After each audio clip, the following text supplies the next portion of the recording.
What's up, everyone? Today, I want to ask y'all, or not necessarily ask, let's talk about the idea of leaning into the magic.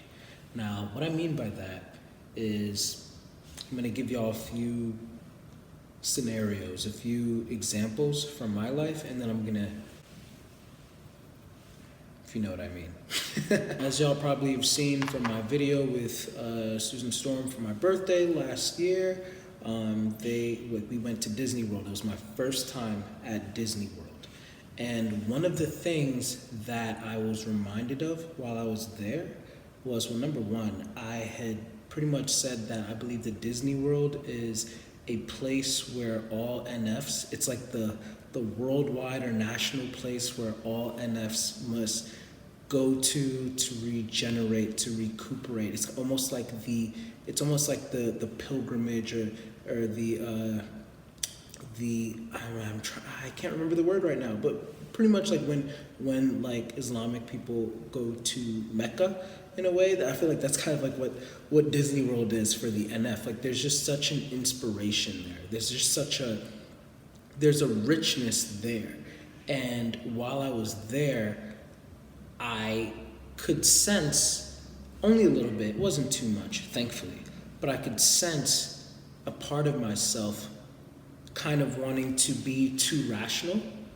This is just a feeling, or this isn't even what's really happening. I guess like a lot of my SCTI maybe, like coming out like, okay, let's focus on like what's actually happening, and like, not trying to make something out of it, and like, okay, this is a feeling that you're getting, but there's not, like, what's the value of this? And it's like, well, no, there is value here, especially for me as an ENFJ.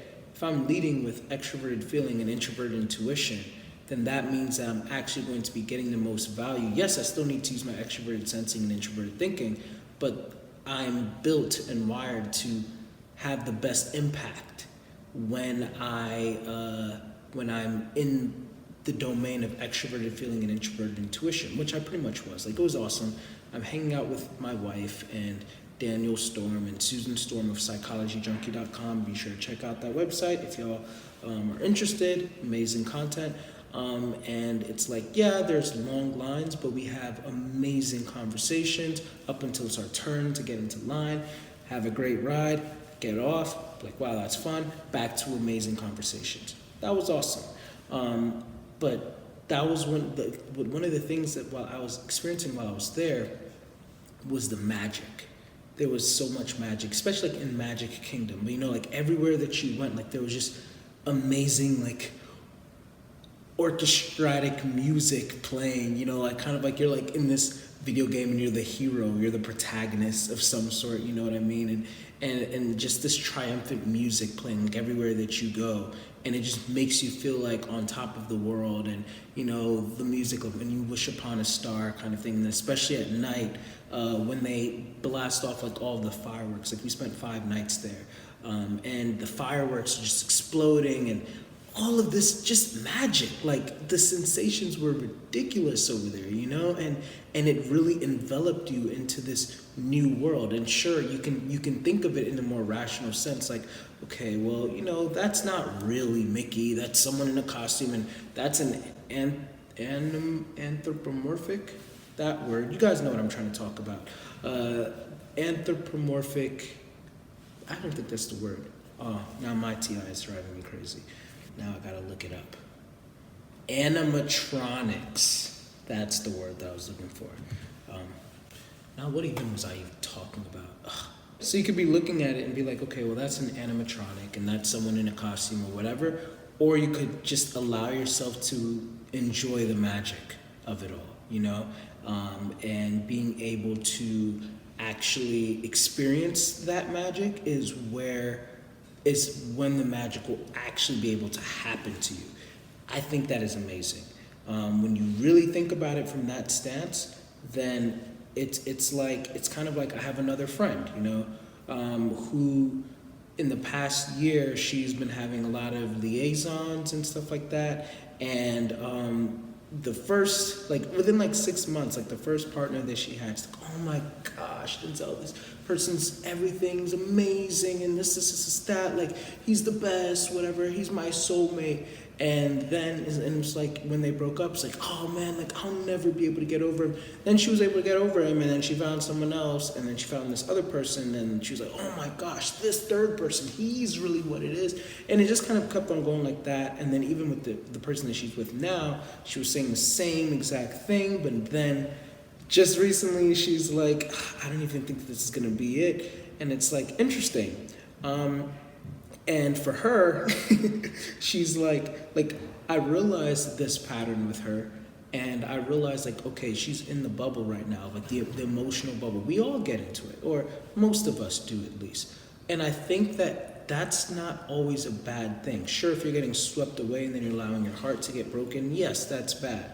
But when you are allowing yourself to be able to just feel the magic, feel all of the rush from it and everything, that's pretty cool, you know? Like, it's kind of like finding a way to allow yourself to be blown away, or like experience being blown away, but then holding on to like the anchor so that you remain grounded a little bit with like your two pincer fingers, you know, so that way like you're still waving like a flag, but you're not actually blowing all the way away.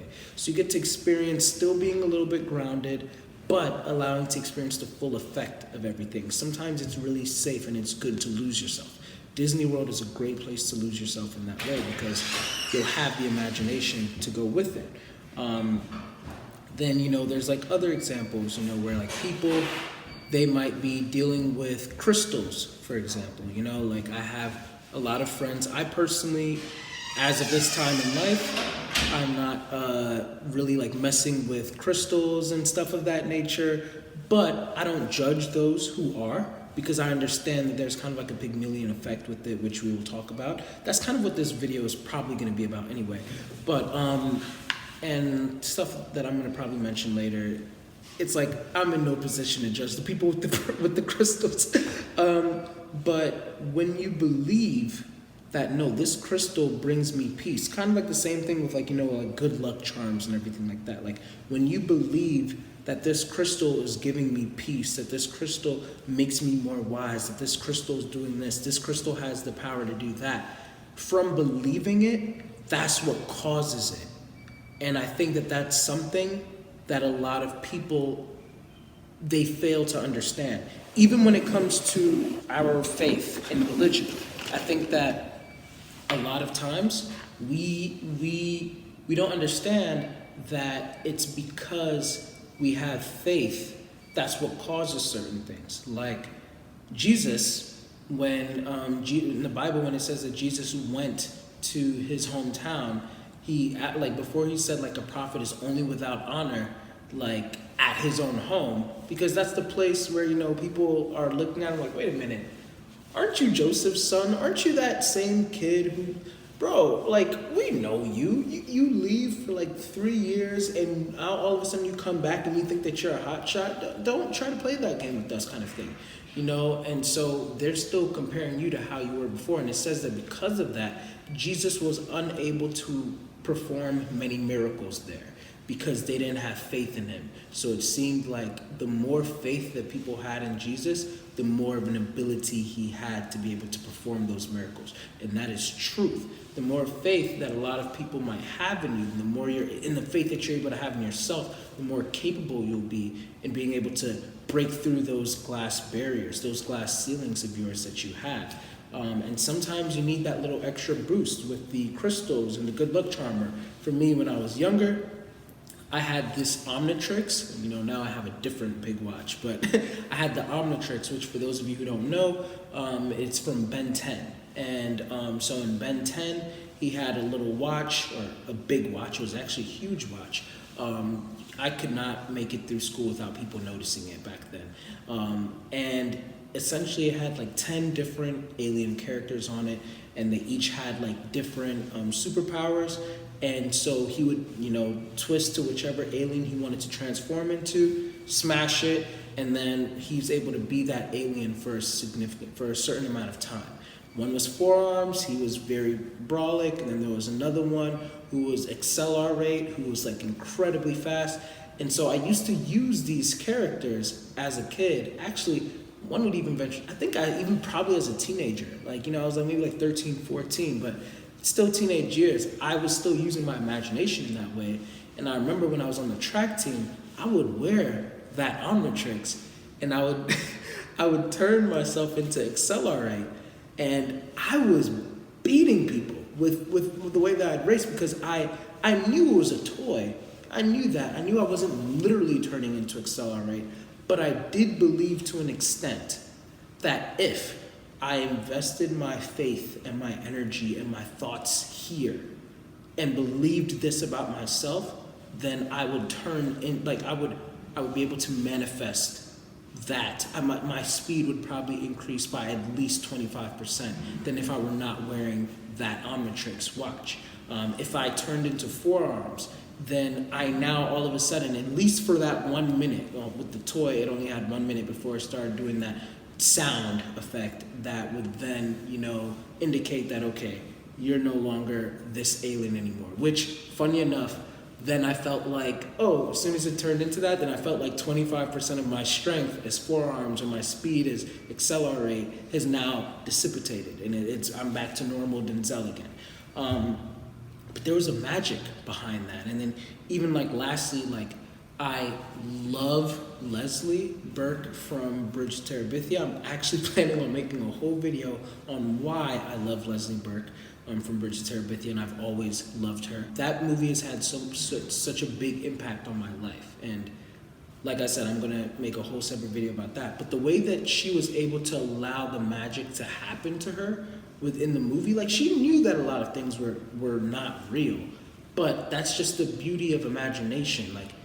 What even is real, and if reality is limiting you, then maybe it's best that sometimes you're not real. That's why you have idealists. That's why you have the people who, I have a video called The Carrot of Idealism, which essentially what I was saying is that ideals by their very nature is allowing that carrot to be right in front of you, and like a donkey going after that carrot, you're never going to get that carrot because the carrot is always going to be in front of you. But then if you were to look back, you'll see how much you would see how much ground that you've covered. That's beautiful in its own right. You know what I'm saying? And so that being said, what is the carrot for you? What rational thing are you talking yourself out of that's keeping you from being able to accomplish the things that you want to, or being able to enjoy life to the fullest? I made another video on using alchemy. There's a way to make magic in every situation. And when you are able to identify those moments, even when you watch the movie Soul, and just being able to see the leaves falling to the ground, just enjoying the simple things of life, that is magic, that's the alchemy that I'm talking about, and I feel like a lot of us, we restrict ourselves from that, even the idea of once again, fairies, there's so many things in this world. I have a friend who goes fairy chasing, and she literally will go out into the woods, and she's very smart. She's actually probably one of the smartest people that I know. She's an INTP, and she enjoys going out into the woods, finding fairy circles, and just believing. And when I was asking her about this, then she said that, yeah, I don't really know if fairies are real or not, but honestly, I also don't care, because it's fun to believe, and it makes me happy, it makes me excitement, it brings me joy. And that's all that matters. I feel like a lot of times, if you're able to convince yourself of certain things, and it's not hurting anyone, of course, and you're just enjoying your life, you're enjoying the magic that it brings to you, then go ahead and do that. When I watched the movie Her, and I made a video on that too. Dang, I make a lot of videos, huh? But when you watch the movie Her, and he fell in love with his artificial intelligence thing, who was voiced by Scarlett Johansson, so how could you not fall in love, It's wow, this is an electronic. But the way that she was speaking, the way that she was aiding to him, the way that she was always there for him in that way, and she did everything to aid, to just be there for him. Well, yeah, allow that magic to happen to you. You know what I'm saying? And so I think that's a big thing when it comes to thinking about the magic that we bring into our daily lives. This idea of synchronicity as well, where for those of you who don't know, synchronicity is the concept of everything in life kind of formulating and condensing to become like one thing. So it's almost like a series of coincidences that happen to then kind of crystallize an idea or a thought or a trend that you might have in mind. And I think that a lot of people, like they try to rationalize synchronicity fairly. I understand that. It's like, okay, because there's going to be certain people who will have the synchronicities, and we all call synchronicities different things. A lot of people will be like, no, that's God working in his divine order. And then other people just like, yeah, that's the divine / the universe, whichever, working in its way. And then other people be like, no, that's just a coincidence. Like, oh yeah, you thought of that person, and then as soon as you thought of that person, then they texted you. That's just a coincidence, or you probably think of that person several times, but the one time that they actually texted you while you were thinking of them, that stuck out to you for that reason, because our minds are always looking for ways to find synchronicities, which there are people who are like that. So there's truth and there's validity to that. But once again, who cares? As long as it's making your life more magical, more enriching, then I think that this is something that's safe to lean into. Just like my friend who's like, oh yeah, and she's like swept away by the love. I think that to an extent, you have to have that, because a lot of times being swept away in that way is what's going to keep you appreciating your partner. And then it's going to allow you guys to continue to flourish, because if you go into everything and you're just completely rational, you're completely holding down to it, well, then you're not really going to get the most out of your love life in that way, because it's not going to be as magical. It's going to be so pragma. You need to have pragma, because that is going to teach you to stand in love. But you also need a lot of the eros. You also need a lot of the philia, all of that, because that's what's going to help you to have a more enriching and long-standing relationship, whether it be a friendship or romantic relationship. So that's something that I just thought that I would bring up today. And essentially what I was saying is that you, to a large extent, generate your reality. You think about your life in certain ways. When you allow yourself to believe certain things, then that's when all of a sudden you'll start to fixate and see certain things in your life to begin with. That's when the divine, God, will start to present certain things in your path. Once again, I talk a little bit more about this in my alchemy video if you want to go and check that out. And now I want to talk to you guys a little bit about what's called the Pygmalion Effect, which is essentially all of what I've been describing here. This is how Google defines it just real quickly. The Pygmalion Effect, or Rosenthal Effect, is a psychological phenomenon in which high expectations lead to improved performance in a given area. The effect is named after the Greek myth Pygmalion, a sculptor who fell in love with the statue he had carved, or alternatively after the psychologist Robert Rosenthal. Essentially, he fell in love with the thing that he carved. Like, he created the most beautiful woman of his dreams. And then, not going to go too deep into the story, but Aphrodite, the Greek goddess, she turned that woman into a human being, like a real human that he was able to be with. And so from him believing in that woman and making her real, then she became real. Just like how when I turned into Accelerate with my watch, then I was somehow able to run a lot faster. So from believing, you are able to achieve. Some motivational speaker. If you can believe, you can achieve. If you deceive. No, but seriously, I mean, speaking of deception, for those of y'all who have seen Space Jam, the first one, spoiler alert, at the end, when the Looney Tunes were feeling they were about to lose to the aliens and everything like that, Michael Jordan gave them all this concoction that made them become so much stronger and the best basketball players out there and everything like that. But then they ran out, and they all of a sudden kind of like, once again, when my watch would time out, then I all of a sudden was like, oh shoot, now I'm no longer Ben 10 or whatever. I'm no longer Accelerate. I probably can't beat these people in track or whatever. Thankfully, my track meets were not usually like much more than that 1 minute. But anyway, yeah, like when they started to feel this way, then Michael Jordan finally told him like, yo, this whole time while y'all were like annihilating those that other team, you weren't really drinking some magic potion or some magic, concoction. It was water. But because you guys believed that it was a magic potion or whatever, then all of a sudden you found and tapped into something in yourselves to make this happen because you wanted to prove that to be right. That's the same thing that we imbue into these crystals, into good luck charms. And if it works, do it.